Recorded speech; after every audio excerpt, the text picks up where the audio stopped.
शेतकरी मित्रांनो, पीएम किसान सन्मान निधीच्या 24व्या हप्त्या संदर्भातली एक अत्यंत महत्त्वाची माहिती पुन्हा एकदा समोर आलेली आहे। मित्रांनो, राज्यातील शेतकरी बांधवांना आतापर्यंत पीएम किसान सन्मान निधीच्या माध्यमातून 23 हप्ते मिळालेले आहेत आणि आता शेतकऱ्यांना आतुरता आहे 24व्या हप्त्याची। हा 24वा हप्ता शेतकऱ्यांच्या खात्यात कधीपर्यंत जमा होणार आहे आणि कोणकोणते शेतकरी या योजनेसाठी हप्त्यासाठी पात्र ठरलेले आहेत, सविस्तर माहिती आपण जाणून घेणार आहोत। त्यामुळे हा व्हिडिओ तुम्ही शेवटपर्यंत नक्कीच बघा। शेतकरी बांधवांनो, व्हिडिओमध्ये समोर जाण्याआधी तुमच्या सर्वांचं स्वागत करतो आपल्या शेतकरी मित्र या यूट्यूब चॅनलवर। आणि मित्रांनो, तुम्हाला असेच महत्त्वपूर्ण व्हिडिओ समोरही बघायचे असतील तर आत्ताच आपल्या चॅनलला सबस्क्राईब करा। मित्रांनो, शेतकऱ्यांना आर्थिक मदत मिळावी म्हणून सरकार अनेक योजना राबवत असतं। त्यातील सर्वात प्रसिद्ध योजना म्हणजे पीएम किसान योजना। यामध्ये पात्र शेतकऱ्यांच्या खात्याला वर्षात 6,000 रुपये पाठवले जातात। हा निधी 3 हप्त्यांमध्ये शेतकऱ्यांच्या खात्यावर पाठवला जातो।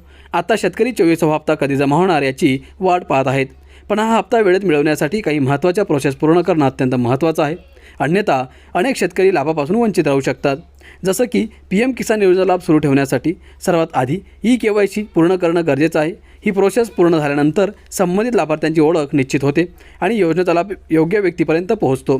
ज्या शेतकऱ्यांनी अजूनही KYC केलेले नाही त्यांनीही तातडीने पूर्ण करावी असे आश्वासन सरकारने केलेलं आहे। तसेच लँड व्हेरिफिकेशन करणंही अनिवार्य आहे। या प्रक्रियेत शेतकऱ्यांच्या शेतीयोग्य जमिनीची पडताळणी केली जाते।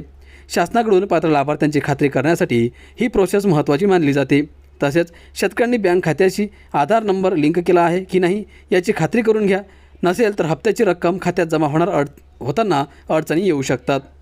शेतकरी बांधवांनो, पीएम किसान योजनेचा हप्ता हा 4 महिन्यांच्या अंतराने खात्यात पाठवला जातो। त्यानुसार 24वा हप्त्याचा कालावधी ऑक्टोबर 2026 पूर्ण होत असल्याने याच महिन्यात हप्ता जाहीर होण्याची शक्यता व्यक्त केली जात आहे। पण याबद्दल केंद्र सरकारकडून अद्याप कोणतीही अधिकृत घोषणा करण्यात आलेली नाही।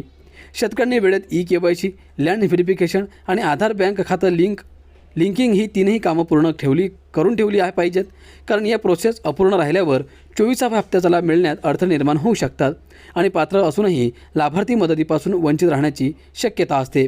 तर मित्रांनो, ज्या शेतकऱ्यांनी त्यांची KYC प्रक्रिया पूर्ण केलेली आहे त्यांनाच या पीएम किसान सन्मान निधीच्या 24व्या हप्त्याचे पैसे मिळणार आहेत। अन्यथा तुम्हाला या हप्त्यापासून वंचित राहावं लागू शकते। त्यामुळे लवकरात लवकर तुम्ही KYC प्रक्रिया पूर्ण करून घ्या, जेणेकरून कोणतीही अडचण निर्माण होणार नाही। याच कारणामुळे 23व्या हप्त्याचे पैसे देखील शेतकऱ्यांच्या खात्यामध्ये जमा झालेले नव्हते, त्यामुळे बऱ्याच शेतकऱ्यांना अडचण निर्माण झाली होती। आता त्यांना 23व्या आणि 24व्या हप्त्याचे देखील एकत्रित पैसे शेतकऱ्यांच्या खात्यामध्ये जमा केले जाणार आहेत। परंतु त्यासाठी त्यांना अगोदर पीएम किसान सन्मान निधीच्या माध्यमातून ज्या अटी सरकारने घातलेल्या आहेत, जसं की आधार व्हेरिफिकेशन, लँड सीडिंग, ह्या सर्व गोष्टी पूर्ण करणं गरजेचं आहे।